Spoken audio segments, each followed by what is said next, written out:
ગુજરાતનું રાજકારણ અત્યારે એક અલગ જ ચરમસીમાએ છે। રોજ નીત નવા ઉતાર ચઢાવ ગુજરાતના રાજકારણમાં જોવા મળી રહ્યા છે અને હવે રાજકીય પક્ષોની સાથે સાથે વ્યક્તિગત રાજકારણ પણ શરૂ થઈ ગયું છે। ત્યારે સૌથી વધારે ચર્ચામાં રહેતા જે ચહેરાઓ છે તે ચહેરાઓનું ઇન્ટ્રોગેશન કરવું હવે આવશ્યક બની ગયું છે।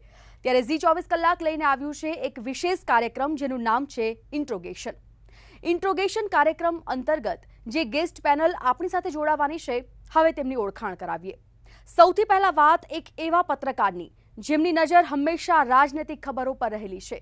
એવું પણ કહી શકાય કે સામાન્ય લોકો જે એંગલ નથી જોઈ શકતા તેને તે પોતાની કલમે ઉતારે છે। એવા જ એક પત્રકાર જોડાશે આપણી સાથે કે જેમનું નામ છે ચિંતન આચાર્ય। વ્યાપાર જગતના સમાચારો પર સતત જેમની નજર રહેલી છે, પરંતુ ન ફક્ત વ્યાપાર જગતના રાજકીય વિશ્લેષણમાં પણ જેઓ પારંગત છે તેવા કેતન જોશી પણ ગેસ્ટ પેનલમાં આપણી સાથે જોડાશે। આગળ વાત કરીએ એક એવા વ્યક્તિની કે જેમની નજર સતત ખબરો પર, દરેક સમાચારો પર રહેલી છે।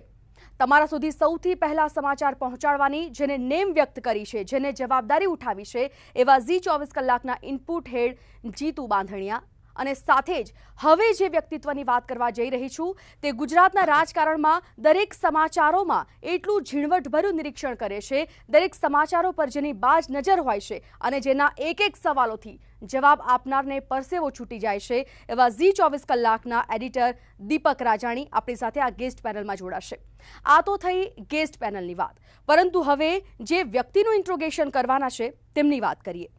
આપને ખબર હશે કે ઉનાકાંડ સર્જાઈ ગયો અને ઉનાકાંડ પછી મુખ્ય ચહેરો જે છે તમે એને દલિત આગેવાન પણ કહી શકો, દલિત નેતા પણ કહી શકો, પત્રકાર કહો તો પણ વાંધો નહીં અને સમાજ સેવાની સાથે સાથે ક્યારેક રાજનેતા બનવાનું જેને સ્વપ્ન સેવ્યું હતું તેવા જ આપણી સાથે જોડાશે એક વ્યક્તિત્વ જિગ્નેશ મેવાણી, જેનું કરીશું આજે ઇન્ટ્રોગેશન।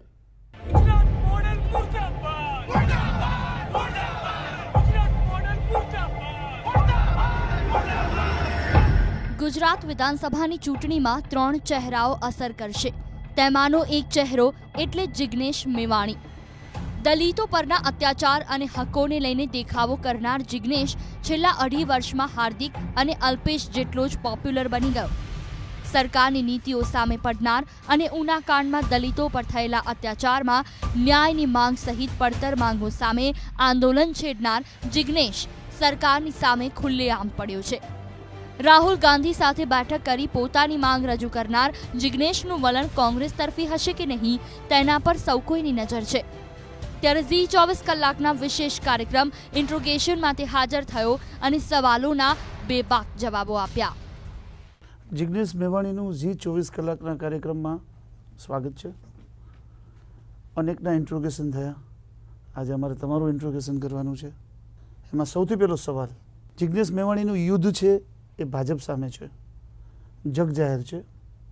તમે સ્પષ્ટ વક્તા છો, કોંગ્રેસનું તમે ઇનડાયરેક્ટ વેમાં નામ લ્યો છો કે ભાઈ હું કોંગ્રેસમાં જવા માગતો નથી અને ભાજપને પાડી દેવું છું, તો એનો અર્થ જનતા એની મેળે જ સમજી લેવાનો કે એક ઇન્ડિકેશન છે? હાર્દિક પટેલ, અલ્પેશ ઠાકોર, જિગ્નેશ મેવાણી આવું એક પેકેજમાં બોલાય છે ખરું, અને ડેફિનેટલી અમારી એક પોલિટિકલ ઇમ્પેક્ટ પણ ઊભી થઈ છે, બહુ સ્પષ્ટ છે। પણ મજાની વાત એ છે કે આ વખતે ગુજરાતની 6.5 કરોડ જનતાએ નક્કી કર્યું છે। એટલે આ વખતનો ચૂંટણીનો સંગ્રામ એ ગુજરાતની 6.5 કરોડ જનતા અને ભાજપની સામે છે। અમે આ પ્રક્રિયામાં કોન્ટ્રીબ્યુટ કરનારું એક ઉદ્દીપક જ છીએ। એટલે જનતાએ નક્કી કરવાનું છે કે 22.5 વર્ષ સુધી એમની પર શું વીત્યું, એમને કેવા રંજાડવામાં આપ્યા, એ પ્રમાણે એમણે નિર્ણય કરવાનો છે ચૂંટણી। ભાજપ સરકારમાં દલિતોને અન્યાય થયો છે એવું કહો છો, તો 1995 પહેલાં શું ફાયદો થયો હતો? દલિતની સ્થિતિ, અમારું આકલન એવું છે કે ત્યાંના ત્યાં જ છે, કોઈ ફાયદો નથી થયો, માત્ર જાહેરાતો એના પક્ષમાં થાય છે પણ એકચ્યુઅલ દલિતોને ફાયદો નથી થતો। તો તમે શું માનો છો, 1995 પહેલાં સુખી હતા દલિતો? દલિતોને તમામ રાજકીય પક્ષોએ એક વોટ બેંક તરીકે જોયા છે, એ વસ્તુ બહુ સાફ છે। એક પાર્ટી એવી હોય જે પ્રો દલિત કંઈ ના કરે, પણ બીજો પક્ષ એવો છે ભાજપ જે એન્ટી દલિત છે, જે દલિતોને લાત મારવામાં માંગે છે। આ મારો સૌથી તીવ્ર વાંધો છે। અને 2019માં આ ફાંસીવાદી તાકાત રાજસત્તા ઉપર ફરી આવી તો કોઈ જિગ્નેશ મેવાણીને બોલવા માટે પણ છૂટા નહીં મૂકે, ટાંગા ભગાવી નાખશે। ફ્રીવલસ કેસીસમાં અંદર નાખશે કે ગૌરી લંકેશવાળી થશે. આ ખતરો 2019નો હું જોઉં છું. આ 2019ની આ ભાજપની ફાંસીવાદી તાકાતોને રોકવી હોય તેમની ટર્ફ ઉપર ગુજરાતમાં એમને ભોંય ભેગા કરવા જરૂરી છે. યુપીમાં કેમ જીતા? અગર જો આ જ પરિસ્થિતિ હોય તો યુપીમાં શાનદાર રીતે બીજેપી જીતી ગઈ. સરકાર તો આ જ છે જ્યાં ગુજરાતમાં છે. યુપીમાં કેમ જીત્યા ના જીતે એ મારો મુદ્દો નથી. મારો મુદ્દો એ છે કે 2019માં આ લોકો ફરી પાવરમાં આવશે તો આ દેશનું સંવિધાનનું એક ધર્મનિરપેક્ષ સમાનતા ઉપર આધારિત સમાજવાદી લોકતંત્રની જે સંકલ્પના છે એને ખતમ કરી નાખશે. જિગ્નેશ, 2017ની વાત સાઈડ પર રાખીને સીધી 2019ની ચિંતા શા માટે? અત્યારે આપણે ભેગા થયા છીએ, ચર્ચા કરીએ છીએ 2017ની. તમે 2 વર્ષ આગળ નીકળી ગયા. પેલા લડાઈ તો ગુજરાતમાં લડવાની છે ને. અત્યારથી 2019 શું કામ ચિંતા કરો છો? એટલો બધો ભય છે? ના, એવું હા ખરેખર ભય છે. એટલે જિગ્નેશ, જે આક્રમક બોલતા, દરેકને આક્રમક શ્રેણી તરફ વાળતા જિગ્નેશ મેવાણી આટલા બધા ભયભીત થઈ ગયા છે, તો બીજાના લોકોને કેમ જિગ્નેશ મેવાણી સહારો આપી શકશે? એ જ કહું છું કે આ દેશની 125 કરોડ જનતાએ ભયભીત થવું પડે એવો માહોલ છે. આ 125 કરોડ ગાયના નામે, સાહેબ ગાયના નામે શબ્દો તમે બોલો છો. આપ સાહેબને કહું, સાહેબ ગાયના નામે 28 નાગરિકોની હત્યા કરવામાં આવી. આ કયો દેશ છે? આ કયા પ્રકારનું શાસન છે? તમે ગાય, ઘર વાપસી, લવ જિહાદ, આ તમારા મુદ્દા હોવા જોઈએ કે 2017ના ભારતમાં એ મુદ્દા હોવા જોઈએ કે 10,000 બાળકો પ્રત્યેક દિવસે કુપોષણના કારણે કેમ મરે છે? જીએસટી ને નોટબંધી ચર્ચાનો વિષય હોવો જોઈએ. ગાય માતા નહીં, ગૌચરો તમે કોર્પોરેટ જાયન્ટ્સને, ઇન્ડસ્ટ્રીયલ લોબીને પધરાવી દીધા અને ગાય માતાની જુમલેબાજી કરીને જનતાને છેતરો છો. અચ્છા, બીજું બહુ ક્લિયર કટ વાત છે કે હાર્દિક પટેલ હોય, અલ્પેશ ઠાકોર હોય કે જિગ્નેશ મેવાણી હોય, દરેકને ભાજપ સામે વાંધો છે. તમારા લોકોની જો વાત અમે સમજવાની કોશિશ કરીએ તો ભાજપે ગુજરાતમાં કંઈ કર્યું નથી, દેશમાં કંઈ કર્યું નથી. તો આટલી બધી પ્રચંડ બહુમતી મળે છે, આટલો જનસમૂહ એની પાછળ જાય છે, તો આ લોકો બધા એમને જાય છે? આના જવાબમાં સાહેબ 2 વસ્તુ કહું. એક વસ્તુ બહુ નિર્વિવાદ છે કે હિન્દુત્વની લહેર ઉપર સવારી કરીને નરેન્દ્રભાઈ ગુજરાતમાં રાજ કર્યું. આ એક ફેક્ટર. બીજું ફેક્ટર એ છે કે આખી કોર્પોરેટ લોબી એમના સમર્થનમાં આવીને ઊભી છે. એટલે ચૂંટણીમાં પહેલાં 5 કરોડ ખર્ચાતા હતા, હવે 50 કરોડ ખર્ચાય છે, અને પહેલાં 50 કરોડ ખર્ચાતા હતા, હવે 500 કરોડ ખર્ચાય છે. એટલે ઇલેક્ટોરલ પોલિટિક્સનું જે એરિથમેટિક છે, ગણિત, એ જેને ગણતા વ્યવસ્થિત આવડે એ ચૂંટણી જીતી શકે. પણ એ ચૂંટણી જીતીને બતાવે એનો મતલબ એમ નથી કે એમની પ્રચંડ પોપ્યુલારિટી છે. કેમ કે રાષ્ટ્રીય સ્તર ઉપર ભાજપને 2014માં માત્ર 31% જ વોટ મળ્યા છે. 69% લોકોએ વોટ નથી આપ્યા. આ પણ ઇન્ડિયા છે. જાય છે એવું હું તો વર્ષોથી વાત સાંભળતો આવું છું. 22 વર્ષ થઈ ગયા. હું એ જ કહું છું કે યુગો સુધી કોઈ પણ લોકો જ્યારે 2002 અમને પણ સંઘર્ષ કરતા 15 વર્ષ થયા. 2002 ભાજપ જાય છે, પાછું ભાજપ. 2007 ભાજપ જાય છે, પાછું ભાજપનું શાસન.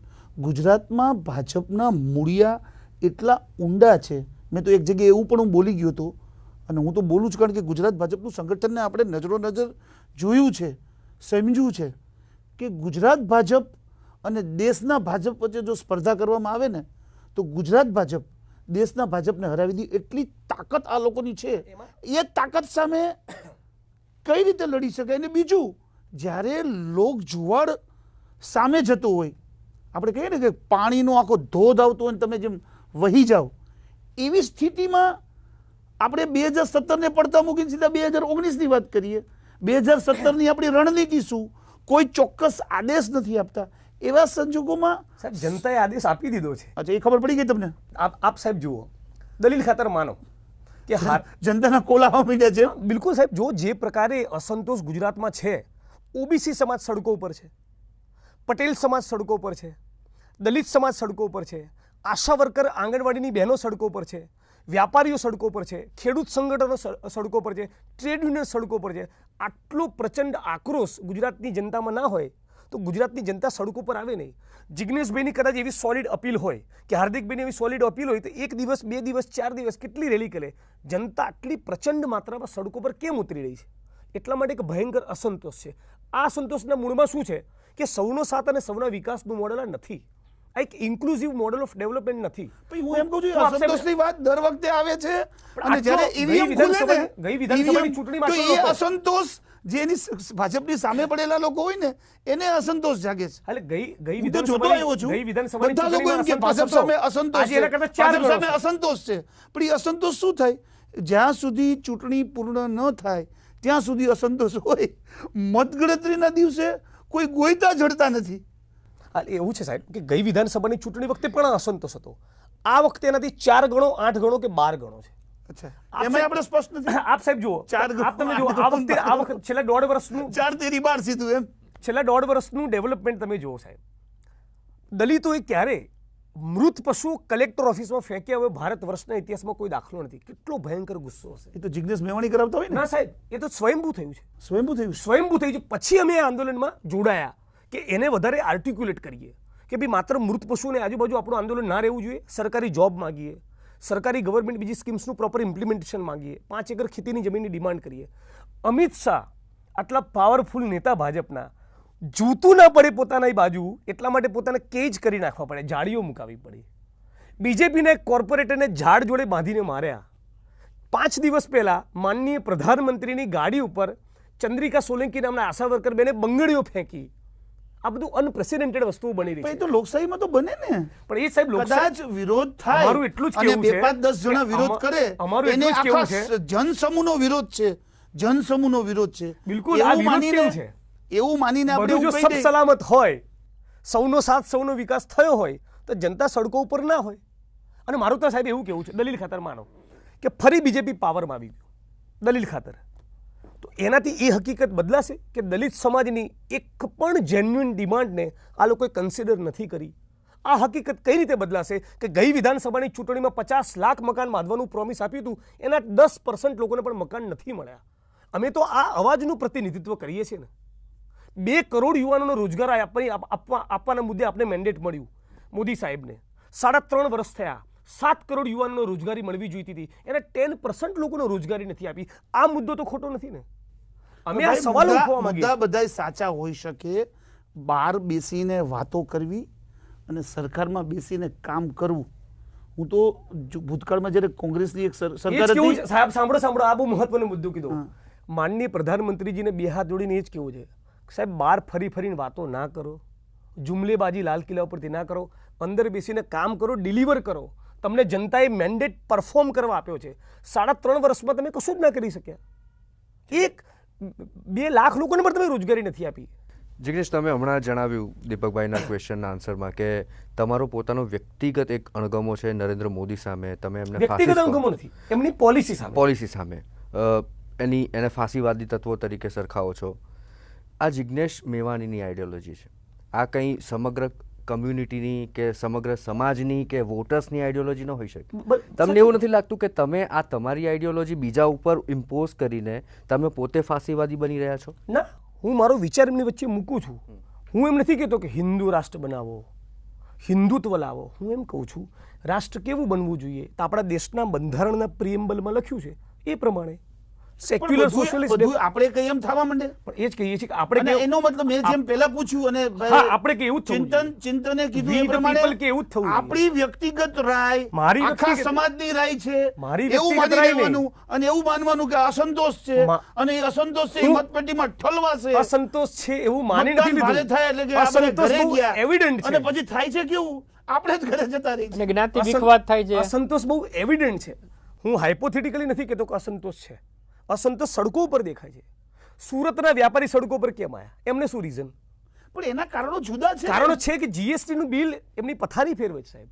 આશા વર્કર બહેનોએ મોદી સાહેબની ગાડી પર બંગોળે કેમ ફેરી? એટલા માટે કે 45,000 આશા વર્કર બહેનો એનો એક ટુકડો તમે 36 દિવસથી સાહેબ દલિતના ઉપવાસ પ્રશ્નોની કરે છે. ચિંતા કરો છો કે આખા ગુજરાતના પ્રશ્નોની ચિંતા કરવા નીકળ્યા છો? ગુજરાતના તમામ વંચિત વર્ગોના પ્રશ્નોની ચિંતા કરું છું.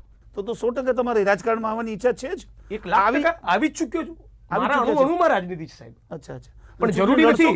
લડો. જરૂરી નથી. આ જ કહેવા માંગુ સાહેબ, જે લોકો જનતા માટે સંઘર્ષ કરી રહ્યા છે જેન્યુઇનલી, એ તમામ લોકો ચૂંટણીના રાજકારણમાં જાય કે એમપી એમએલએ બને જરૂરી નથી. દલીલ ખાતર માનો સાહેબ. હારવાનો ડર છે તમને? દલીલ ખાતર માનો. તમારે રાજકારણ કરવું છે તો ચૂંટણી વગરનું રાજકારણ શું કામ હોવું જોઈએ ભાઈ? તો સાહેબ ભગતસિંહને એવું આપણે પૂછીશું કે સાહેબ ચૂંટણી કેમ એ જમાના વીએ ગયા ભગતસિંહના, ને આપણે ત્યાં એક મોટી તકલીફ કેવી છે ખબર છે? કોઈ વ્યક્તિગત વ્યવસ્થિત પ્રશ્ન પૂછવામાં આવે ને તો 100-200 વર્ષ જૂની વાતો કરવામાં આવે. પણ ત્યારે વોટ્સઅપ હતું, હું એમ કહું તમને, ત્યારે ફેસબુક હતું, ત્યારે ટ્વિટર હતું. તમારે આજના યુગને એક જૂના યુગને સરખાવીને તમારે રાજકારણમાં આવવું છે? તમારે તમારા સમાજના પ્રશ્નોની વાત કરવી છે? અચ્છા, સમાજના પ્રશ્નોની સાથે સાથે આખા ગુજરાતની ચિંતા કરવી છે, આખા દેશની કરવી છે, માનવ સભ્યતાની કરવી છે, આખી માનવ સભ્યતાની ચિંતા કરવી છે કે એક પણ માણસ ભૂખ્યો ના સુઈ જાય, 10,000 લોકો કુપોષિત ના રહે દેશમાં. પણ એ વાતો દરેકના થાય માટે ને, શેલ્ટર હોય, એ સિસ્ટમ સેટ કરતા વાર તો લાગે ને. હા, તો રાતોરાત બધું થઈ ન જાય ને ભાઈ. એવું છે કે મોદી સાહેબ તો જાદુની છડીથી બધું કરવાના, એટલા માટે પૂછીએ છીએ.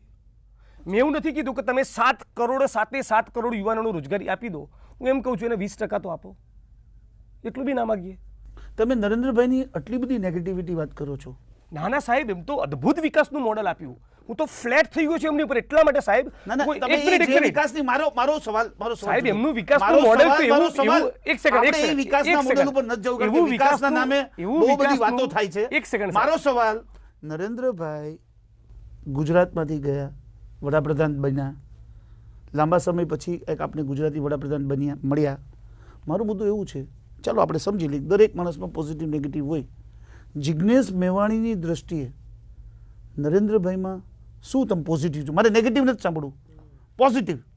સૌથી પોઝિટિવ પાસું એમનું એ કે એવું કમાલનું વિકાસનું મોડેલ આપ્યું કે એક પાઇપ હોય અને એક છેડે તમે રૂપિયો નાખો તો જય અમિત શાહની માફક બીજા છેડેથી 16,000 ગણો થઈને બહાર આવે. આ એમની પોઝિટિવિટી. એની તમે નેગેટિવ વાત કરો છો. અરે હોય કે સાહેબ, બધી વસ્તુમાં નેગેટિવ. આટલા પ્રેમથી કહું છું,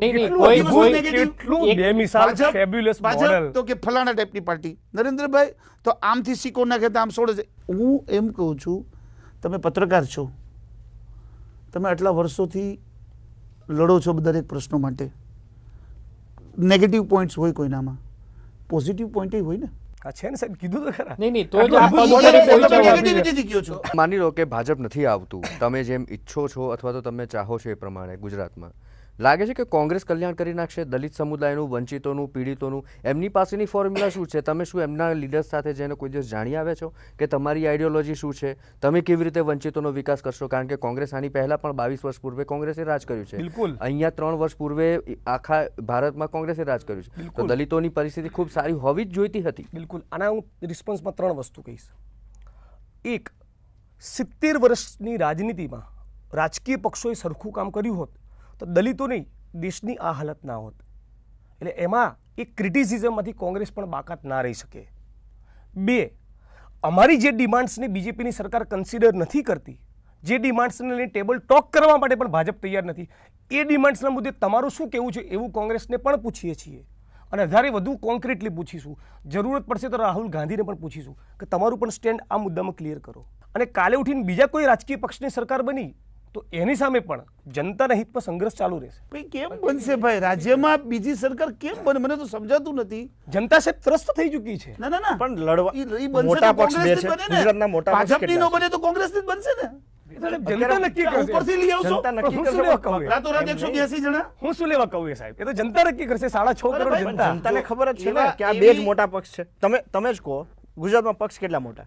આમ એવું છે સાહેબ, એ નહીં ખબર હોય. અમે એવું છે. એમાં એ તો જનતા નહીં ના કહે ને. નો જિજ્ઞેશને ન ખબર હોય. જિજ્ઞેશ એમ કહે કે ભાજપની સામે છું, કોંગ્રેસની વાત નથી કરવી, એટલે રાતોરાત કોક અચાનક બધા ધડાધડ ફોર્મ ભરી દેશે અને આ બધા લોકો એને આદેશ આપી દેશે અને બે પાર્ટી વહી જશે સાઈડમાં. આમ આદમી પાર્ટી ઉપર સંકેત કરો છો ના, તમે? એમાં એવું છે સાહેબ કે આમ હું આદમી રાજકીય પાર્ટીનું દિલ્હી પક્ષમાં હાંચવી લેતો ઘણું છે ભાઈ. હું કોઈ પણ રાજકીય પક્ષમાં જોડાવાનો છું નહીં. હું કોઈ પણ રાજકીય અરે અમે- પક્ષના અમે કોઈ સમર્થનની વાત કરું સમર્થનની વાત નથી તો મારી કરતા પર ભાઈ. કારણ વગર કલર લાગે જે મારે તમે જોઈતો એમાંનો જ નથી. કલર નથી લાગ્યો. બિલકુલ નહીં. ઈ તો તમે તમારા એક હું આત્મસંતોષ લ્યો છો. હું નિષ્પક્ષ રીતે વાત કરું છું. વાહ વાહ વાહ, બહુ સરસ. આવા નિષ્પક્ષ લીડર તો પહેલા દલિત જોયા. સમાજ અને ગુજરાતની જનતા જાણે છે મારું stand. જે નિષ્પક્ષ લીડર ભાજપને સામે પડવાની વાત કરે છે, અને ઇનડાયરેક્ટ વેમાં પણ કોંગ્રેસ સાહેબ, મદદ કરે પણ એવા સાહેબ સરસ સાંભળો. નિષ્પક્ષ લીડર પણ છો તમે. તમારી મતે રાજકારણ આટલું ગંદુ છે તો એ ગંદકીમાં ઉતર્યા વગર તમે એની સફાઈ કેમ કરી મેં શકશો? સાહેબ ક્યાં નથી કીધું કોંગ્રેસ રાજકારણ સાથે જવું, નથી ભાજપ સાથે જવું, મેં સાહેબ- નથી કોઈ સંકેત આપવાનો. પણ સાહેબ એવું છે અને આવી કે ગોળ ગોળ વાતો જ તો કર્યા તો કરો. આમાં દ્વિધામાં આવશે ઉલટાનો તમારો મતદાર, અને તમારા ઉપર મતદાર- ભવિષ્યમાં વિશ્વાસ મતદાર- પણ નહીં સાહેબ કરે. એવું છે કે મને આશ્વાસન એ વાતનું છે આજે કે મતદારની બહુ ક્લેરિટી છે. તો તમારામાં ક્લેરિટી નથી. મારામાં કદાચ નહીં હોય, મતદારમાં છે ગુજરાત. કે બસ એમની ક્લેરિટી એને ખબર નથી અને મતદારોની ગુજરાતની clarity ખબર જનતાએ છે. સાહેબ મૂળ અને બનાવી મતદારો લીધું બધા છે આ વિરોધમાં વખતે. જવાની એ મેસેજ આવી ગયા છે અને એની પાસે. દલિત સમાજની અંદરથી કોના તરફથી જે પ્રકારનો ભયંકર અસંતોષ છે બીજેપીના વખતે પાડી દેશે. બસ પાટીદારો સામે પણ કોણ પાડી સામે દેશે. કોણ આવશે? એ તો પણ એ તો ગુજરાતની જનતા નક્કી એનો અર્થ કરશે. તો સીધી એ જ નીકળે છે કે કોંગ્રેસ આવી શકે. બીજી એક વસ્તુ તમે જે વાત કરો છો કે બીજેપી હિન્દુત્વવાદની વાત કરે છે, તમને હિન્દુત્વવાદ માટે આટલું બધું સુખ કેમ છે? કારણ કે દલિત સમુદાય, જો આપણે ભારતની વાત કરીએ તો સદીઓથી, પેઢીઓથી, યુગોથી હિન્દુ ધર્મ જ પાળતો આવે છે. હિન્દુત્વ માટે જો તમે સુખ વ્યક્ત કરશો તો અમુક દલિત સમુદાય, જે લોકોની આસ્થા, જે લોકોના હૃદય હિન્દુ ધર્મ સાથે સંકળાયેલા છે, બિલકુલ. એમને સુખ તમારા માટે ન થઈ જાય? બિલકુલ નહીં. આમાં બે વસ્તુ છે. હિન્દુ ધર્મ એક વસ્તુ છે અને ત્રિશુલો અને તલવારો જાહેરમાં બતાવી એક સ્પેસિફિક ધર્મના લોકોને ટાર્ગેટ કરવા માટે હિન્દુત્વની દુકાન ખોલીને રાજનીતિ કરવી એ બીજી વસ્તુ છે. એટલે હિન્દુ ધર્મ પાળનારા રાજ્યના કે દેશના નાગરિકો સામે મને કોઈ જ વાંધો નથી. એમની વ્યક્તિગત આસ્થાનો વિષય છે. મારી મા પણ કદાચ પાડતી હશે. હિન્દુત્વના નામે જે પોલિટિક્સ કરવામાં આવે છે, આપણે એમ પૂછીએ કે પેટ્રોલ ડીઝલના ભાવ કેમ વધ્યા, એટલે કે રામ મંદિરના ઝાંપે લઈ જવું. આપણે એમ કહીએ 60 રૂપિયા કિલોના ભાવે વેચાતી દાળને 160 કેમ થયા, એટલે કે રામ મંદિરના ઝાંપે લઈ જવું. આ જે પોલિટિક્સ છે એનો વિરોધ છે. આ દેશની જનતાને રોટી, કપડાં, મકાન, સરખું શિક્ષણ અને આરોગ્ય મળતું નથી અને તમે રામ મંદિરની વાત કરો છો. અચ્છા, તમે દલિતોના એક મસીહાના રૂપમાં આટલી સરસ વાત કરો છો. ગુજરાત પૂરતી જ તમે વાત કરો કે કેટલા દલિતોને સરકારી જોબમાં છે, કેટલા વંચિત રહી ગયા છે, અને એને આગળ લઈ આવવા માટે તમે કામ કરવાને બદલે સીધા પોલિટિક્સમાં ડાયરેક્ટ ઉતરી જાવ છો. તમને એમ નથી પૂછી લાગતું શકે કે કામ કરશો કે માત્ર આ ટાઈપની વાતો જ કરશો? વાતો જ કરશો? અમે એવું જ સાહેબ, બે વસ્તુ છે. ગુજરાતના દલિતોનો એકંદરે જે વર્ગ છે એ દેશના દલિતોની માફક રિઝર્વેશનમાંથી જે બેનિફિટેડ ક્લાસ છે, એક બહુ નાનકડું મિડલ ક્લાસ છે. બાકીના જો ભારતમાં 100 દલિતો હોય તેમાંથી 70-75% ગામડામાં વસે છે. ગામડામાં વસતા દલિતોનો 90% વર્ગ ભૂમિહીન છે. એટલા માટે અમે ખેતીની જમીનની ડિમાન્ડ કરીએ છીએ. અને ખેતીની જમીનની જ્યારે ડિમાન્ડ કરીએ છીએ ત્યારે અમારું વલણ ઝક્કી નથી કે 5 એકર જ આપો. અમારું સરકારને એમ કહેવું છે કે તમે ટેબલ ઉપર બેસો, 2 એકર આપી શકાય છે. અમારે ગટરમાં નથી ઉતરવું. માત્ર મૃત પશુઓના નિકાલનું કામ કે ઝાડુ મારવાનું કામ નથી કરવું. 2017ના ગુજરાતમાં છે. મોડર્ન સાયન્સ અને ટેકનોલોજીનો જમાનો છે. ચંદ્ર ઉપર પાણી છે કે એની ટેકનોલોજી આપણે એક્સપ્લોર કરીએ છીએ, તો માણસે ગટરમાં કેમ ઉતરવું પડે? માણસે માત્ર મૃત પશુઓના નિકાલનું કામ કેમ કરવું પડે? અને મહેસૂલ કાયદામાં ગુજરાતમાં એવી પ્રોવિઝન છે કે તમામ સરકારી પડતર જમીન દલિત, આદિવાસી, ઓબીસી અને ભૂમિહીનોમાં ફાળવી શકાય. તો હું માત્ર એટલું જ કહું છું કે એનું ઇમ્પ્લિમેન્ટેશન કરો. અચ્છા, મારે એક વાત પૂછવી છે કે આપણે ચાલો માની લઈએ ભાજપે તમે કહ્યું છે એ પ્રમાણે નથી કંઈ કર્યું, ચાલો, તો બંને પાર્ટીઓમાં જે દલિત નેતાઓ છે એની સામે તમારી હયાવરણ કેમ નથી હોતી? સાહેબ, માત્ર એવું ને છે. માત્ર તમે ડિપ્લોમેટિક વાત કરીને હું તમને કહું સાહેબ, આનો જવાબ છે. દલિત નેતાઓ તમારા જે છે હું તમને કહું સારી સારી પોસ્ટ ઉપર છે, એ કશું જ તમે નથી કેમ એને કરતા. ચીમકી નથી આપતા? બહુ ચીમકી આપી સાહેબ એમને. એમણે એવું છે, ખાલી બોલ બચ્ચનની જેમ વાતો જ કરવાની. એમાં એવું છે સાહેબ કે એ લોકો એવું નક્કી કર્યું છે, 13 એસેમ્બલીમાં બેઠેલા દલિત ધારાસભ્યોનો જીવન મંત્ર એક જ છે, અદબ પલાઠીને મોં ઉપર આંગળી. એક પણ દલિત ઇસ્યુની એસેમ્બલીમાં રજૂઆત જ નથી કરતા. તો એ અદબ પલાઠીને મોં પર આંગળી છે. અમે ખોલાવવાની કોશિશ કરી છે આંદોલન થકી કે તમે બોલો. તમને દલિત સમાજે ચૂંટીને મોકલ્યા છે તમારા પક્ષે નહીં. તમે અનામતની બેઠક પરથી ચૂંટાયા છો. જેમ હાર્દિક તમે દલિત પટેલ- સમાજનું જેમ હાર્દિક પ્રતિનિધિત્વ પટેલ એમ કરો છો, કહે છે, તમે જો દલિત હાર્દિક સમાજના પટેલ- સવાલની વાત કરો. જિજ્ઞેશ, નથી હાર્દિક કરતા. પટેલ શું કહે છે ખબર છે કે જે પાટીદાર ધારાસભ્યોએ અમારા સમાજની વાતને નથી સ્વીકારી એને અમે હરાવવાના છીએ. અમે પણ હરાવવાના છીએ. તો હું એમ કહું, તમે સીધો મનોવૈજ્ઞાનિક દબાવ, હું એવું નથી કહેતો તમે પૂરેપૂરો ભાજપના દબાવ હરાવો. કરવાના તો છે. એમાં ભાજપ અને કોંગ્રેસના ધારાસભ્યો પણ આવી બંનેને જશે, હરાવશો. જેમને હરાવવાના, કારણ કોને કે હરાવશો? કોંગ્રેસના ધારાસભ્યો પણ ઓલરેડી એટલા જવાબદાર કહેવાય. તો શું કોંગ્રેસના ધારાસભ્યો જે એવું હશે, છે, એમાં એવું છે કે અમે આ વખતે એવી ક્લેરિટી કરી છે અને આવનારા દિવસોમાં 150 થી 200 દલિત સંગઠનો બહુ જ થોડા દિવસમાં અમે લોકો બેસવાના છીએ અને એવું નક્કી કરવાના છે કે કયા ધારાસભ્યોને અમારે હરાવવાના, બધાના નામ જાહેર કરીશું. કેમ પણ? એટલે એટલા માટે કે દલિત સમાજના પ્રશ્નો વિશે નથી બોલતા. હા, તો હું એ જ કહું છું, એસેમ્બલીમાં રેપ્રેઝન્ટેશન જો કરવાનું એમાં એવું છે હોય સાહેબ. તો કોંગ્રેસના પણ દલિત ધારાસભ્યો છે જ, બધાને અમે સવાલ પૂછીએ, તો શું એમને હરાવશો? કોઈને પણ બક્ષવાના નથી. તો એનો અર્થ એ થયો કે કોંગ્રેસના દલિત ધારાસભ્યો જે હાલમાં છે એવું છે. એમણે ડરવું જ જોઈશે. એવું છે તમે હમણાં જે ક્યાંક દલિત બોલ્યા, તમે ધારાસભ્યો- ક્યાંક હમણાં બોલ્યા હતા જે દલિત કે ધારાસભ્યો- કાલાવડમાં ભાજપ હારે છે, રાજકોટ 4 માં ભાજપ હારે હારે છે, છે. જે દલિત ઈડરમાં હારે સમાજનું- છે. હા, સાંભળો તો ખરા. ગઢડામાં પણ દલિત હારે સમાજનું- આ દલિત સમાજનું વર્ચસ્વ વાળી બધી સીટો છે. આત્મારામભાઈ પરમાર હારશે, રમણભાઈ વોરા હારશે, ભાનુબેન બાબરિયા હારશે, ત્યાં આપણા ભાઈ કાલાવડમાં જે છે એ હારશે, ચલો આપણે વાત માની લઈ. તો ન્યા જીતશે તો કોંગ્રેસના જ લોકો જ ને. તમે તમારી ભવિષ્યવાણી જો સાચી પડે, ધડાધડ ભવિષ્યવાણી કરવા ફાયદો માંડ્યા છો કોંગ્રેસને તમે. છે. જેને ફાયદો થતો હોય એને થાય. એમાં ઈ નહીં કઈ બોલે. હા, એમાં નહીં બોલું. હા, મારી પોઝિશન ક્લિયર છે. તો આ તો એમાં મને સ્પષ્ટ- સંકોચ જ નથી. સ્પષ્ટ સંકેત છે કે તમે કોંગ્રેસ તરફી જ એ વાતાવરણ આપનું ઊભું કરશો. ઇન્ટરપ્રિટેશન છે. એ તો બીજું આમાં શું બીજું આવે? કંઈ છે જ નહીં ને. બીજું કોઈ વાત એ આપની સામે આવતી જ interpretation. નથી. ના, પણ ઈ તો એટલે ચમત્કાર એનો છે. અર્થ એ હું થયો કોઈ કે પણ- હું એનો- કોઈ પણ જિગ્નેશ પક્ષના- મેવાણી ચમત્કાર કરે ભાઈ સાહેબ. હું કોઈ પણ રાજકીય પક્ષના ફેવરની વાત કરવા માંગતો નથી. પણ હું સતત કોઈ પણ રાજકીય પક્ષ, પર્ટિક્યુલર રાજકીય પક્ષની વિરુદ્ધની વાત ચોક્કસ કરીશ. હા, ચોક્કસ. એનો- જે સત્તા ઉપર એટલે છે, તમે જેનો વિરોધ જે કરો સત્તા છો, ઉપર છે એને અમારું કામ નથી કરતા, એને પાડી દઈશું. કાલ ઉઠીને બીજી સરકાર પાવરમાં આવી, એ કામ નહીં કરે તો એને પણ પાડીશું. તો જિગ્નેશ, બધાને દલિતો પાડવાની જ વાત જિંદગી કરવાના છો. દલિતો છે. તો આમાં વિકાસની ક્યાં વાત આવી? ઉત્થાનની દેશ ક્યાં કે વાત વિકાસ આવી? નથી કરતા એટલે પાડવાનું કહીએ પણ હું છીએ. એમ જ કહું છું, ખાલી જય શાનો જ વિકાસ થાય છે. અમને એમ કે ગુજરાતનો જય થશે, આ તો જયનો વિકાસ થઈ ગયો. સાંભળો, હવે કોંગ્રેસ સરકારમાં આવી ગઈ તો તમારી 1, 2 ને 3 માંગ શું હશે? સૌથી Clear પહેલી cut. હા, સૌથી પહેલી ટોપમોસ્ટ ડિમાન્ડ અમારી એ હશે કે ઉનાથી લઈને અત્યાર સુધીના જે આંદોલનકારીઓ ઉપર કેસો થયા એ બધા પરત લો. થાનગઢ દલિત હત્યાકાંડનો સંજય પ્રસાદ કમિટીનો રિપોર્ટ તમે પબ્લિકલી ડિસ્ક્લોઝ કરો કે કોનું નામ અંદર ખુલે છે, કોના આદેશના કારણે એ દલિતો પર અત્યાચાર કરવામાં આવ્યો. તમામ સરકારી પડતર જમીનો ગામે ગામ ભૂમિહીનો તમે વહેંચો. માત્ર દલિતોમાં નહીં, તમામ ભૂમિહીન વર્ગમાં વહેંચો. અસ્પૃશ્યતાની નાબૂદી માટે સામે ચાલીને કોન્ક્રીટ એક્શન લો. ગુજરાતની સરકારને નવસર્જન સંસ્થાએ 15 ઓગસ્ટે ચેલેન્જ આપી કે ગુજરાતના 18,000 ગામમાંથી જે 12,000 ગામમાં દલિતો વસે છે એમાંનું ફક્ત એક ગામ તમે અસ્પૃશ્યતા મુક્ત કરીને બતાવો. ગુજરાતની સરકારે ચેલેન્જ ના લીધી. એટલું જ નહીં, રાષ્ટ્રધ્વજ પણ દલિતોના હાથે સ્વીકારવાની ના પાડી. 125 ફૂટ લાંબો એક ભવ્ય તિરંગો દલિતોએ બનાવ્યો પોતાના હાથે, અને રાજ્યની સરકારે એવું કીધું એ રાખવાની અમારી જોડે જગ્યા નથી. આમ તિરંગાનું બીજા કોઈ અપમાન કર્યું તો ચડી બેસે કે સાલા દેશદ્રોહીઓ. અને આ રાજ્યની સરકાર જે પોતાને મહાન દેશભક્ત બતાવે છે એ દલિતોના હાથે તિરંગો સ્વીકારવા તૈયાર નથી. અચ્છા, તમે વાત કરો છો હાલતા ને ચાલતા કે ઉનાકાંડમાં ન્યાય અપાવવો જોઈએ. થાનગઢની વાત તમારી વ્યાજબી છે કે જે થાનગઢમાં થયું એ ન થવું જોઈએ. બાય ચાન્સ આપણે એવું માની લઈએ કે રાજ્ય સરકારે પગલાં ન લીધા. બિલકુલ. ઘણા બધા કેસીસમાં સુપ્રીમ કોર્ટના આદેશથી જે રિપોર્ટ્સ સીલબંધ કવરમાં પેક હતા એ ઓપન થયા છે. જે લોકો નિર્દોષ છૂટી ગયા હતા એને જેલની સજા થઈ છે. તો જિગ્નેશ મેવાણી જે આ બધી ઝંડો લઈને નીકળ્યા છે, આને પાડી દેવાનું, આને હરખો કરી દેવાનું, એને બદલે દલિતોને ન્યાય અપાવવા માટે હાઈકોર્ટ, સુપ્રીમ કોર્ટ સુધી શું કેમ નથી લડતા? હાઈકોર્ટ, સુપ્રીમ કોર્ટમાં આ મુદ્દે મેં જ પિટિશન કરાવી છે.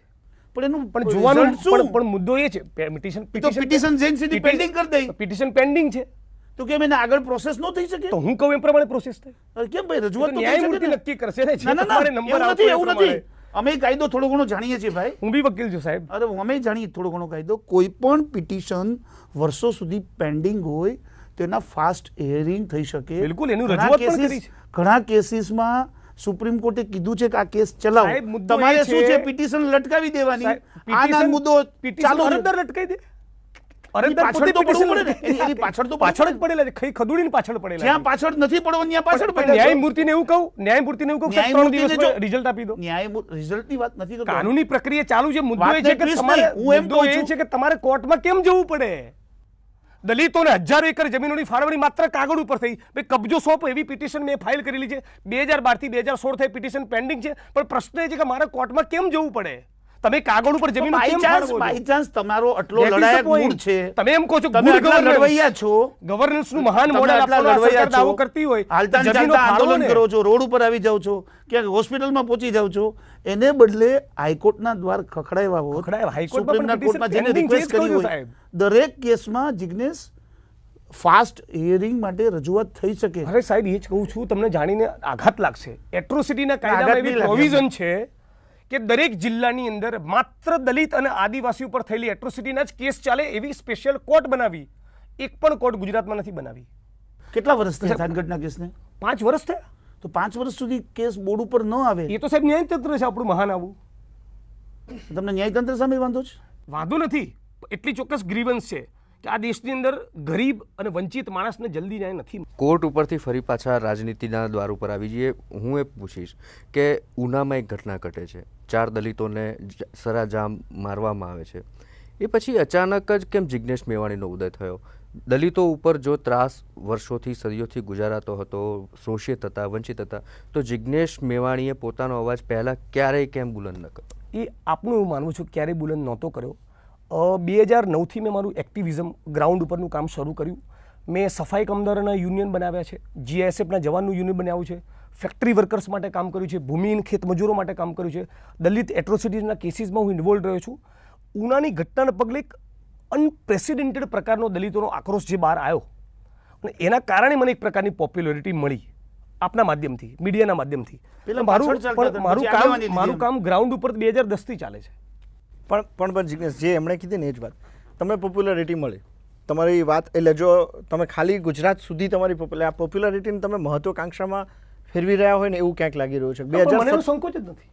એટલે તમારે ગુજરાતના લીડર નેશનલ લીડર તરીકે મારે રાષ્ટ્રીય નેતા બનવું છે, ખૂબ મોટા રાષ્ટ્રીય નેતા બનવું છે, કચકચાઈને દલિત અને વંચિતોના ઇસ્યુની વાત કરવી છે, સડકો ઉપર પણ સંઘર્ષ કરી, સંસદમાં પણ જઈશ. ડેફિનેટલી એ કરવી પણ જોઈએ. ચૂંટણી પણ લડીશું તો આજના થોડી લડી લઉં, આખું ફ્યુચર પડ્યું. શરૂઆત આ ચૂંટણી 35 કહીએ સર. અચ્છા શું વાત ચાલે? 45-50 વર્ષે લડશો? 45 બી લડું, 48 બી લડું, 52 બી લડું, 2019 પણ લડું, કદાચ 17 પણ લડું. હા, 17 લડશો, ક્યાં લડશો? આ બહુ અગત્યનો સવાલ. લડી પણ શકું, ના પણ લડું, એ નક્કી નથી. અપક્ષ છે, કોંગ્રેસ તો છે, 14મી તારીખે ફોર્મ ભરશે ને ત્યારે જ હવારે પહેલો SMS તમને સાહેબ કરીશ. બસ જિજ્ઞેશ મેવાણી વરમાળા પહેરી નીકળી પડશે, સમજો. જિજ્ઞેશ, તમને ક્યારે એવું લાગ્યું કે દલિતોએ બીજેપીને વોટ કર્યા છે? હા, કર્યા છે ને, અનફોર્ચ્યુનેટલી ઘણા કર્યા છે. ઘણા કર્યા છે. બીક કેમ લાગી રહી છે કે હજુ પણ આ વખતે દલિતો ફરી બીજેપી તરફ જશે? નહીં કરે. કેમ એવું લાગી રહ્યું છે? એનું કારણ છે કે કેમ કે તમે સતત એ લોકોને કહી રહ્યા છો કે બીજેપીને એને 2-3 વસ્તુ એમાં કહું છું. આંદોલન તો ખાસું તીવ્ર અને ઉર્જાવાન તો છે જ, પણ અત્યારે દલિત સમાજમાં એક બહુ એવી ફિલિંગ છે કે પાટીદાર સમાજના આંદોલનકારી નેતાઓ સાથે આ રાજ્યની સરકારે 1 ડઝન વખત મંત્રણાઓ કરી. જિજ્ઞેશ મેવાણીની એક પણ દલિત સંગઠન સાથે બેસીની વાત ના થઈ. ધારો કે તમે ગુજરાત સરકાર છો, એક વખત વાત નથી. એક પણ વખત સાહેબ તમને નવાઈ લાગશે. એ જ કહીએ છીએ, પ્રશ્નોની ચર્ચા તો રાજ્ય સરકારે કરી જ છે ને. એક વખત નથી કરી સાહેબ. અમારી ચર્ચા કરી છે, નથી કરી, થોડું જરૂરી છે. નથી કરી, એ જ કહીએ છીએ. બોલાવે અને ફોટા આવે મીડિયામાં. ના, અમારું એમ કેવું છે કે અમારી બેસિક આ 12-15 ડિમાન્ડ્સ છે, તમે તમામ રિજેક્ટ કરો, પણ અમારી ડિમાન્ડને લઈને ટેબલ ટોક તો થાય ને. પાટીદાર સમાજને અનામતની હમણાં જે ડિમાન્ડ છે એને લઈને અનેક વખત મંત્રણા. જિજ્ઞેશ મેવાણી ભાજપને પાડી દેવાની જ વાત કરતા હોય, એ તો છેલ્લે થાકી હારીને કીધું સાહેબ. ના, તમને તો એટલા વર્ષોથી અમે સાંભળતા આવ્યા છીએ. બીજું કઈ છે જ નહીં, ભાજપને પાડી જ દેવું છે. એક વસ્તુ સાહેબ સમજો, ધારો કે મારું પોલિટિકલ સ્ટેન્ડ જીવન પર્યંત આરે, તો દલિત સમાજની ડિમાન્ડ્સને તમે કન્સિડર નહીં કરો? સ્ટેટનો રોલ શું છે? અસ્પૃશ્યતા નાબૂદી ભારતના સંવિધાન આર્ટિકલ 17માં કીધું છે. તમે એક પણ ગામ અસ્પૃશ્યતા મુક્ત જાહેર કરવાની ચેલેન્જ લેતા નથી. તમે શું મેસેજ સમાજમાં આપો છો? મારું એટલું જ કહેવું છે કે તમે મારી તમામ ડિમાન્ડ્સને રિજેક્ટ કરો, પણ એ ડિમાન્ડ્સને લઈને વાત તો કરો. હું મારા પોતાના માટે કંઈ માગું છું તો સમાજ માટે માગું છું કે ભાઈ 5 એકર ખેતીની જમીન તમે ના આપી શકો તો 2 એકર આપો. અરે 2 એકર પણ તમે ના આપો, જે ફાળવેલી જમીન છે ઓલરેડી એનું પોઝેશન તો સોંપો. કાગળ ઉપર જમીનની ખેતી કરીએ. રાપરની અંદર 32 વર્ષથી કોળી પટેલ અને દલિત સમાજને ફાળવેલી 4300 એકર, લગભગ 10,000 વીઘા જમીન, જેની બજાર કિંમત 150 કરોડ થાય, 1 ઇંચનું પોઝેશન નથી. જિજ્ઞેશ, તમે એવું માનો છો કે એકલે હાથે લડવાથી આ સમસ્યાઓના ઉકેલ આવશે? તો સાહેબ કે એકલે હાથે લડીએ છીએ, નહીં, સમાજની સાથે છો તમે. હાર્દિક જુદો છે, તમે અનેક આંદોલનકારીઓ છે, અનેક દલિત સંસ્થાઓ છે. નામ તો આપો ભાઈ. અનેક દલિત સંગઠનો. બધા લોકો શું કહે છે તમારી પાછળ બહુ ઊભા છે, ઓલા શોલે ફિલ્મના ડાયલોગ જેવું છે કે આજે ઉધર જાઓ, આજે ઉધર જાઓ, એવું છે સાહેબ. પીછે આવો, પીછે જાઓ તો કોઈ હોય જ નહીં. એવું છે સાહેબ, અમારી પાછળ તો છે જનતા છે. નહીં, તો હું એ જુદી રીતે આ સવાલ પૂછી રહ્યો છું કે એકલે હાથે મતલબ કોઈ એક પક્ષનો, જ્યાં સુધી પક્ષનો કોઈ બેનર નહીં હોય ત્યાં સુધી કેવી રીતે એમાં આગળ વધી શકાશે? આપણે એક વસ્તુ સમજીએ દલિત ખાતર કે એક સંનિષ્ઠ કાર્યકર્તા છે, એને એવું નક્કી કર્યું કે મારે આ જીવન સમાજ માટે કામ કરવું છે, અને માત્ર બહેનોના ઘૂંઘટ છોડાવવા ધારો કે કામ કરે, કે માત્ર અસ્પૃશ્યતા નાબૂદી માટે કામ કરે, કે વ્યસન મુક્તિ માટે કામ કરે, તો એવું ના બની શકે કે એનું સિગ્નિફિકન્સ, એ કામનું મહત્વ કોઈ MP કે MLA કરતાં પણ વધારે થાય. મારી આ ક્ષણે MP કે MLA બની જવા માટેની એવી કોઈ મહત્વાકાંક્ષા નથી. મારી મહત્વાકાંક્ષા એ છે કે દલિત સમાજના પ્રશ્નને વ્યાપક સ્તરે વાચા મળે. તમે જે કહો છો અને એ એમાં એક કામ સંઘર્ષની- સમાજ લેવલે થાય. એક સેકન્ડ, એ સંઘર્ષની પ્રોસેસમાં બની શકે કે કાલે ઉઠીને અમે કોઈ પોલિટિકલ આઉટફિટ પણ લોન્ચ કરીએ, એમાંથી લોકો ચૂંટણી પણ લડે. ભવિષ્યના ગર્ભમાં રહેલી વસ્તુ છે. એક વસ્તુ એવી થાય છે કે જિગ્નેશ છે એ જાતિવાદીના રાજકારણમાં ગુજરાતને લઈ જાય છે. કેમ જિગ્નેશ મેવાણી છે એ અમે તો બધા જાતિ નહીં, નહીં, નિર્મૂલનની વાત બધા કરીએ છીએ. શોષિત વંચિતોની વાત નહીં કરતા, બધા માત્ર જ શોષિત દલિતોની વાત. વંચિતોની એમાં વાત એવું છે કરીએ કે છીએ. આ ત્રણેયનું પગેરું પાછું જે બધા- નીકળે ને એટલે એક જ રસ્તે નીકળે છે. નહીં તો બધા એવું જ બધા- કહે છે, અમે બધા ભેગા છીએ. જ્ઞાતિવાદી વર્સિસ વિકાસ એ પ્રકારની ના, આખી ઇલેક્શનની થિયરી છે. બિલકુલ નહીં સાહેબ. હું જ્યારે એમ કહું છું કે ભૂમિહીન ખેત મજૂરોને જમીનોની ફાળવણી થાય, હું એવું કહું છું કે માત્ર દલિતોને થાય. હું જ્યારે એમ કહું છું કે ગઈ વિધાનસભાની ચૂંટણીમાં આપેલા વચન પ્રમાણે 50 લાખ મકાનો બંધાય, ગુજરાતના નાગરિકો માટે બંધાય. હું એમ નથી કહેતો દલિતો માટે બંધાય. હું જ્યારે એમ કહું છું 2 કરોડ યુવાનોને રોજગારી મળે, ત્યારે મારી એવી પોઝિશન નથી કે ઓબીસી કે દલિત સમાજને મળે, બેરોજગાર યુવાનોને મળે. અમે તો જાતિનું કુંડાળું તોડી નાગરિક બનવાની જ વાત કરીએ છીએ, પણ માત્ર દલિતને આખો સમાજ એ ભૂમિકા ઉપર આવે એટલા માટે તો અસ્પૃશ્યતા નાબૂદીની વાત કરીએ છીએ, જાતિ નિર્મૂલનની વાત કરીએ છીએ. એ અમારો એજન્ડા છે. જિગ્નેશ, તો પછી તમે દલિત કમ્યુનિટીને કઈ રીતે એકત્રિત કરી શકશો? કારણ કે દલિત કમ્યુનિટીમાં ઘણી બધી સબકાસ્ટ છે. બિલકુલ. એમનામાં ક્યાંય રોટી બેટીનો વ્યવહાર નથી. ચાલો માની લો કે એ શરૂ ન કરાવી શકાય, પણ એ દલિત સબકાસ્ટ છે, એ લોકો પણ એકબીજાને એ પોતાનાથી ચડિયાતા ઉતરતા આવું બધું માને છે. તમે જો એ લોકોને સંગઠિત કરી શકશો એવું લાગે છે? કોઈ બિલકુલ. પણ આ વખતે ઉનાના આંદોલન દરમિયાન તમે જુઓ, બધા જ દલિત સમાજના લોકો પોતાની સબકાસ્ટ ભૂલીને દલિત બનીને બહાર આવ્યા. એ સૌથી પોઝિટિવ ડાયમેન્શન છે. અને બીજું કે દલિતોની પેટા જ્ઞાતિની અંદર આંતરજ્ઞાતિ લગ્નો જેમ થવા જોઈએ એમ આંતર પેટા જ્ઞાતિ લગ્નો પણ શરૂ થયા છે. દલિતોની જે નવી જનરેશન છે એ સબકાસ્ટિઝમની બિયોન્ડ જઈ રહી છે, પણ એ રાતોરાત કરવું શક્ય નથી. પણ હું એ જ કહું છું કે તમે જો પણ- એ રીતે યુનાઇટ નહીં કરી શકો. યુનાઇટ થઈ રહ્યા છે. હું એ જ કહું છું. આજે આજે એમને સવાલને હું આગળ વધારું કે જે પહેલા સવાલ હતો ને આ સવાલને આપણે વાદી સમજવાની કોશિશ કરીએ કે તમે દલિત સમાજના લીડર છો, હાર્દિક પટેલ પાટીદાર સમાજના લીડર છે, અલ્પેશ ઠાકોર એમ કે છે હું ઠાકોર સમાજના લીડર છું. આપણને કોઈની સામે વ્યક્તિગત વાંધો છે, આપણું કોઈ વ્યક્તિગત એજન્ડા છે, એને એવું તમે માનો છો, સ્વીકારો છો કે આપણી વાત આખો સમાજ માને? ના, જરૂરી નથી. ભૂતકાળમાં હું તમને એક વાત કરું. કેશુભાઈ પટેલથી પાટીદાર સમાજમાં કોઈ મોટા નેતા નહોતા. ગુરધન ઝડફિયા, કેશુભાઈ પટેલ, આ તમામ નેતાઓ જ્યારે સામે હતા ત્યારે લાગતું હતું ચિત્ર એકદમ બીજી બધી પાર્ટીઓને બગાસું ખાતા પતાસું મળી ગયો જેવું. અને મેં પહેલાં કીધું એ પ્રમાણે ચિત્ર આખું પલટાઈ ગયું. ચૂંટણી સુધી બધું આમ થઈ ગયું તેમ થઈ ગયું, બધી વાતો આવી. જેવી મતપેટીઓ ખુલી એટલે કોઈ ગોઈતાય નથી મળતા. તો એવું તમે સમજો છો કે તમારી વાત કે બીજા લોકોના નેતાઓની Actually, વાત સાહેબ, હું- સમાજ માનશે? હું એવું માનું છું કે મારી કે અન્ય કોઈ પણ લીડરની વાત આખો સમાજ માની જ લે એવો એટીટ્યુડ પણ હોવો ના જોઈએ. ભિન્ન મતને અવકાશ હોવો જોઈએ. હું તમારી વાત સાથે ડિસઅગ્રી થઈ શકું છું, પણ એક કોમન મિનિમમ પ્રોગ્રામ પણ આપણા બધા માટે ચોક્કસ હોવો જોઈએ. આજે સૌથી પહેલાં હાર્દિક પટેલ હોય, અલ્પેશ ઠાકોર હોય, જિગ્નેશ મેવાણી હોય, એક્સ હોય કે વાય હોય, બધાએ એક સુરે એ કહેવાની જરૂર છે કે ભાઈ સંવિધાન પૂર્ણ સ્વરૂપે લાગુ થાય. એ નથી બની રહ્યું. આપણું કોન્સ્ટિટ્યુશન આટલું બધું પોટેન્શિયલ વાળું છે, આટલું લોકતરફી છે, કે કેમ ડિલિવર નથી થઈ રહ્યું? આપણી સરકાર દાવો એવું કરે છે કે ગુડ ગવર્નન્સનું મોડલ છે, ગુજરાત વાઇબ્રન્ટ અને નંબર 1 છે, સૌનો સાથ સૌનો વિકાસ. તો આટલા બધા લોકો સડકો ઉપર કેમ? આનો જવાબ મોદી સાહેબ કઈ રીતે આપશે? તો જિગ્નેશ, તમે જેમ કહો છો કે દલિતોનું કલ્યાણ નથી કર્યું બીજેપીએ અથવા તો દલિત વિરોધી રહી છે. એન્ટી દલિત છે. હા, હું એ જ કહું છું, દલિત વિરોધી રહી. કોંગ્રેસને તમે પૂરા માર્ક્સ આપશો દલિતો માટે? કોઈ પણ રાજકીય પક્ષનો પૂરા માર્ક્સ નથી. હા, તો હું એ જ કહું છું કે પોતાને તમે પણ પૂરા માર્ક્સ નથી. લાવશો તમે એમ કોને કહે- ભાઈ તમે એમ કહેશો પણ કે તમે કોંગ્રેસ- સંચાલક નક્કી કોને કરશે? લાવશો? જિગ્નેશ તમે મેવાણી કોઈને માર્ક્સ નથી clueless છે. આપતા તો તમે લોકો એવું માનો તમે મુખ્યમંત્રી બનો, તમે મહેસૂલ મંત્રી બનો, તમે લોકો એવું માનો ને તમારે સરકાર ચલાવી હું છે? મહેસૂલ મંત્રી બનું તો અદ્ભુત મહેસૂલ મંત્રી બનું. પણ એના માટે ચૂંટણી લડવી જરૂરી ચૂંટણી હોય. લડવી. આજના લડકી થોડી જેમ જરૂરી લગ્ન છે. કરીએ ને આપણે તો એક આજના કન્યાની લડકી જરૂર થોડી હોય. જરૂરી છે, સાહેબ. અચ્છા, આખું એટલે જીવન આખું પડ્યું આપ જિંદગી આવું ચલાવ્યા જ કરવું છે એમ? બિલકુલ. નહીં, આ માનવ સભ્યતા રહેશે ત્યાં સુધી સંઘર્ષ નહીં, રહેશે. પણ તો એનો અર્થ શું થયો?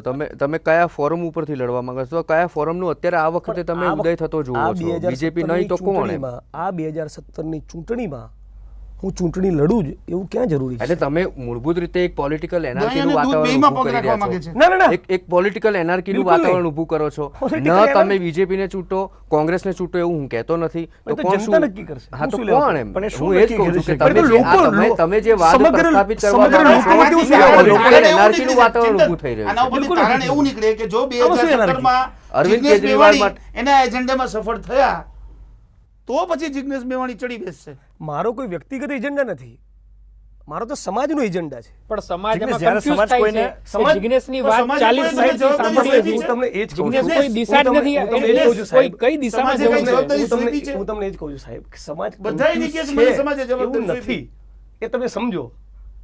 નહીં, માણસ એટલો બધા એમ કહે છે કે કન્ફ્યુઝ સમાજે થઈ મને જાય છે જવાબદારી કે સોંપી કઈ છે. દિશામાં જવું. જિગ્નેશ મેવાણી આમ વાત કરે છે, આમ વાત કરે છે, આમ સરવાળે કેમ ત્યાં ને વાત ત્યાં કરતો જોઈ નથી. છે. હું બહુ સ્પષ્ટ છું.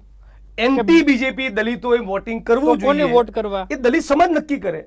એટલે એનો અર્થ હવે એ એમ કે તમે થાય સમાજ એનો નથી અર્થ કરે. એ થાય બિલકુલ. હમણાં પહેલા એવું એનો અર્થ- બોલ્યા કે દલિત સમાજે મન બનાવી લીધું છે. તો પછી આમ એમ બનાવી બનાવી દીધું છે. અચ્છા. નક્કી કરેલું જ છે એનો અમારે. એનો એટલે અર્થ એ હવે પણ પછી નક્કી કરી લીધું, થાય પછી કે કાલે એમાં- ઉઠીને માયાવતી ઉતરી આવે, કાલે ઉઠીને સમાજવાદી પાર્ટી ઉતરી આવે, કાલે ઉઠીને એનસીપી ઉતરી આવે, એટલે એની અંદર દલિતોના વોટ્સ પોલરાઇઝ થઈ જાય, ધ્રુવીકરણ થઈ જાય, સાહેબ, અંતે કોઈ દલિત મત દલિત છે એ સમાજ સ્પષ્ટ આ તરીકે વખતે ઉભરી વોટ ના આવે. પોલરાઇઝ નહીં થવા દે. હા, તો હું એ જ કહેવા માંગુ છું કે તમે સ્પષ્ટ કહો કે પોલરાઇઝ હું કોઈ નહીં પક્ષમાં થાય, જોડાવા બીજેપીને માંગતો નહીં નથી. આપે, તો શું કોને કામ આપશે? જોડાવા એટલે માંગો? તમે તમે ઇન્ડિકેશન શું પણ આપવા તમે માંગો કોઈ છો? પણ BJP પક્ષની તરફેણની વાત શા માટે કરું જ્યારે મારે જવું નથી? એટલે એટલે આ તમે ત્રણેય આડકતરી નેતાએ રીતે તો એ જ કહી પહેલેથી રહ્યા છો અસ્પષ્ટ કે વાત કોંગ્રેસને કરવાનું આપે. નક્કી પણ તો બીજેપીને પાડી દેવાનું એવું કહેવાનું પણ બંધ કરો ને. ના, તો એની- એ નક્કી કરશે તમારો એને સમાજ. પાડી દેવા માટેના કારણો છે. એક મનુવાદી પાર્ટી છે. તો કોને એક casteist પકડે, પાર્ટી. ક્યાંય પાર્ટીને પકડે એવા કારણો પણ એ આપો. દલિત સમાજને ખબર છે સાહેબ ક્યાં મત આપવો. નહીં, નહીં, આટલું એની બધું મને તમે ચિંતા જ બધું- નથી આ વખતે. કોંગ્રેસમાં ક્યાંય કાસ્ટિઝમ નથી પ્રિવેલ કરતો એવું માનું છે હું આપનું? એવું ક્યાં કહું છું? એને તો દરેક રાજકીય પાર્ટીઓને એવું વાંધો કેમ છે. મારો દાવો છે? માયાવતીએ પોતાના સ્ટેન્ડ હંમેશા બદલી રાખ્યા. પોતે દલિત નેતા હતા. પહેલા એમ કહેતા હતા કે તિલક તરાજુ ઓર તલવાર ઇનકો મારો જૂતે ચાર. પછી એમ કહે છે કે હાથી નહીં ગણેશ है, બ્રહ્મા વિષ્ણુ મહેશ है. આવા સ્ટેન્ડ જો એ ફેરવી રાખે તો એ પોતે દલિત હોવા છતાં પણ દલિતોનો ઉદ્ધાર કરવામાં સફળ નથી રહ્યા. આજે ક્યાં છે? તો એવા પક્ષોના ઇમર્જન્સને તમે માનો છો? જો ભાજપ નહીં, કોંગ્રેસ નહીં, તો કોણ? કોઈ રિજનલ પાર્ટીને આપ ફેવર કરવા માંગો છો અથવા તો એવી તરફેણ કરવા માંગો છો કે કોઈ જિગ્નેશ રિજનલ પાર્ટી આવી મેં જોઈએ? સાહેબ એવું છે, તમે આ સવાલ 100 વખત પૂછશો, 100 વખત મારો જવાબ આ હશે. હું કોઈ પણ પક્ષમાં જોડાવાનો નથી અને એટલે કોઈ પણ પક્ષની તરફદારી પાછો કરવાનો. ચૂંટણી લડવાનો છું. લડું પણ ખરા, ના પણ લડું. એમાં પાછું એમ હા? આ સતત તમે પણ સ્ટેન્ડ બદલે રાખો છો. ના ના, સ્ટેન્ડ ક્લિયર. કોઈ સ્ટેન્ડ જ નથી આમાં, તો એવું થઈ ગયું. અડીખમ સ્ટેન્ડ છે મારું. ચૂંટણી લડું પણ ખરો, ન પણ લડું. આપ લડો પક્ષની એટલે તમે તરફેણ નથી પક્ષ કરતો, પણ આ લડશો તો પક્ષને કોઈ હું પક્ષમાં ફેવર પણ નથી કરતો. મને તો એવું લાગે છે કે જો 2017માં એનો જે એજન્ડા છે ને એમાં એ જો સફળ ન થયા ને તો જેમ પહેલાની ચૂંટણીઓમાં કોઈ ગોઈતા નથી ચડતા ને એમ જિગ્નેશભાઈ ગોઈતા નહીં ના, ચડે. હું સાહેબ સંઘર્ષના મેદાનમાં ચોક્કસ તમને મળીશ. અચ્છા, આ દેશની જનતા, પીડિત, શોષિત, વંચિત જનતાના બંધારણીય અધિકારો માટે હું આજીવન લડીશ. પરંતુ જે રીતે અન્ના હઝારે બહાર રહી ગયા એનો પણ એવો જ હતો, અને અરવિંદ કેજરીવાલ છે એ સત્તાના સ્થાન સુધી પહોંચી ગયા. કોઈ એક સ્ટેન્ડ એને લેવું પડ્યું હતું. તો તમારું પણ કોઈ સ્ટેન્ડ કેમ પણ નથી? સાહેબ એવું છે, આ ક્ષણે તમને એવું લાગે છે મારું સ્ટેન્ડ નથી. એને તો અંદર તો ખાલી clear બધું કરો. નક્કી આજે કરેલું છે. મારી position જી 24 કલાકના મંચ ઉપરથી તમે stand ક્લિયર કરો. સમજવા જી પૂછી 24 કલાકના મંચ ઉપર આજે મારું સ્ટેન્ડ ક્લિયર કરું છું કે આ દલિત વિરોધી ભાજપને પાડી દો. એ તો જૂનું તમારું સ્ટેન્ડ છે. હા, જૂની રેકર્ડ છે તમારી. 2017 સુધી આજ વાગશે. અર્થાત કોંગ્રેસને લાવો. 2017 સુધી આજ રેકર્ડ વાગશે. અચ્છા, અર્થાત કોંગ્રેસને પછી આપણે લાવો. પાછા બેસીશું ને. ઘીસી પેટી રેકર્ડ જ બગાડવી છે એમ. ના, તો ઘીસી અને પેટી લોકોને બધું છે. confuse જ કરવા કેટલી છે. સુંદર ટ્યુનો છે સાહેબ મારી જોડે. જિગ્નેશ, તો એ જ વાત ચિંતન છે. તમારા સ્ટેન્ડ પછીનું સેન્ટેન્સ ચિંતન કહે છે કે તમે કહો છો કે ભાજપને પાડી દો, પછીનું ચિંતન કોંગ્રેસ લાવો. હું ક્યાં કહું છું? એટલે હું એ જ કહું છું, clear તો કહેતો એ થયું નથી, ને. એ પણ તો તમારે આ સમજી રાજ્યની જવાનું. જનતા નક્કી કરશે. એટલે હું એ જ કહું છું કે તમે ઇનડાયરેક્ટલી તો એ જ કન્વે કરવા માંગો હું છો કે indirectly કોંગ્રેસ આવે. એક કન્વે કરવા માંગુ છું, એવું આપ સાહેબનું ઇન્ટરપ્રિટેશન છે, હું નથી કહેતો એવું. ચલો, કોઈ વાંધો નહીં. જેમ હું કન્ફ્યુઝ છું એમ કદાચ દલિત સમાજનો કોઈ એક યુવાન, કોઈ એક મહિલા, કોઈ એક વૃદ્ધ, કોઈ પણ વ્યક્તિ કન્ફ્યુઝ હોઈ શકે, કારણ કે તમે સ્પષ્ટ કહેતા નથી. તો શું એને કરવું શું જોઈએ? માર્ગદર્શન આપશો? કોને વોટ આપવા જાય? બીજેપીને પાડી દો, આનાથી વિશેષ હું કંઈ કહેવાનો નથી. ચલો આપણે એટલે આપણો માત્ર જવાબ તમારો મળી ગયો છે. એજન્ડા એ જ છે કે બીજેપીને પાડી દો. હા, એટલા માટે કે અમારી એક પણ ન્યાય વાજબી માંગણીઓને મેં કન્સિડર કરી નથી. કાલે ઉઠીને માની લો કે કોંગ્રેસ સત્તા તો ઉપર આવે છે, જે પણ તો પક્ષો મારી કોંગ્રેસને માંગણી પાડવાની- સ્વીકારે, જે પણ બધાને પક્ષો પાડી નહીં, દેશે. કોંગ્રેસ- એમની સામે સંઘર્ષ કરીશું. કોંગ્રેસ માની લો કે નથી માનતી, તો એમની સામે પણ સંઘર્ષ તો કરીશું. કોંગ્રેસને પાડી દો એ- બિલકુલ એમની સામે પણ સંઘર્ષ કરીશું. ત્રીજી કોઈ પોલિટિકલ પાર્ટી આવી અને એ અમારા પ્રશ્નોનું સમાધાન નહીં કરે તો એની સામે પણ લડીશું. જિગ્નેશ, હા, તો એક હું એ જ વાત કહું પૂછું, છું. એક બંધારણીય simple અધિકારો સવાલ. માટે લડવું એ મારો 2000 ફંડામેન્ટલ રાઈટ છે. જિગ્નેશ, એક સિમ્પલ સવાલ. આ બધી વાતો ઉપરથી એક એવું અમે તારણ કાઢી શકીએ કે તમારે લોકોએ આ વાતને પોઝિટિવલી લઈને સંઘર્ષ ચાલુ રાખવો છે. રોજ સવાર થઈને શેરીમાં ને ગલીઓમાં નીકળી પડવું છે. હા સાહેબ, 100%. મીડિયામાં ચમકવું છે. હા સાહેબ, 100%. આ સિવાય બીજું કોઈ એજન્ડા નથી. કોઈ એજન્ડા નથી. જનતાના સવાલો સોલ્વ ના થાય ત્યાં સુધી રોજ શેરીઓમાં નીકળીશ.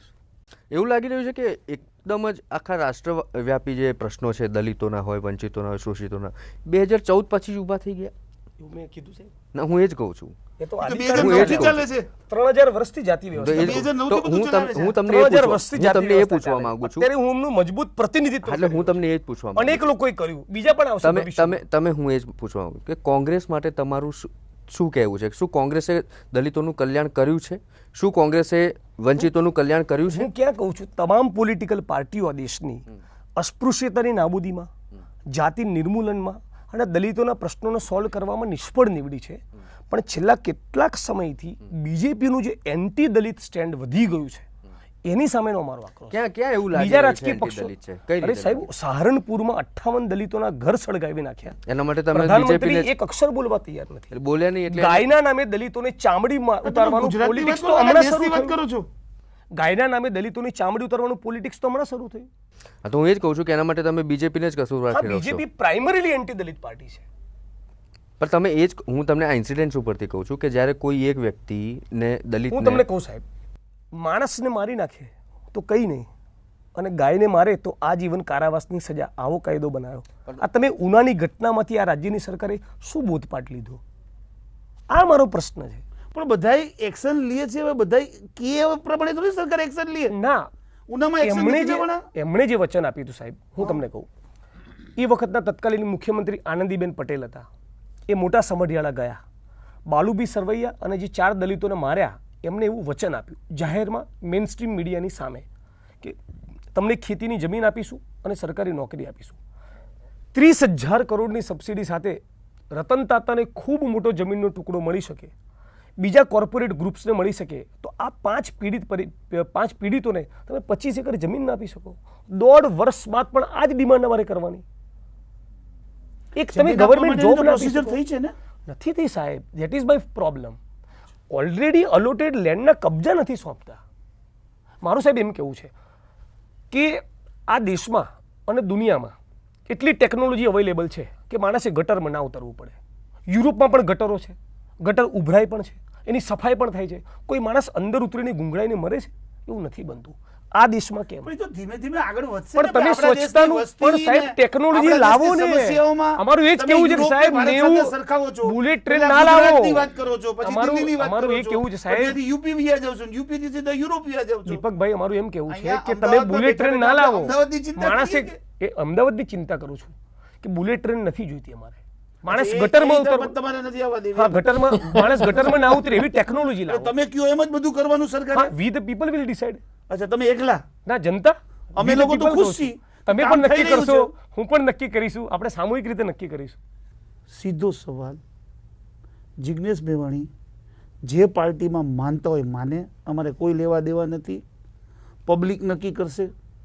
આપણે 18મી ડિસેમ્બરે પાછી જ્યારે ડિબેટ કરશું ત્યારે તમે જે આ કચકચાવીને બોલતા એનો જવાબ તમારી પાસે પૂરા માગશું. માત્ર સિમ્પલ સવાલ છે, જિગ્નેશ મેવાણી 2017ની ચૂંટણી લડશે?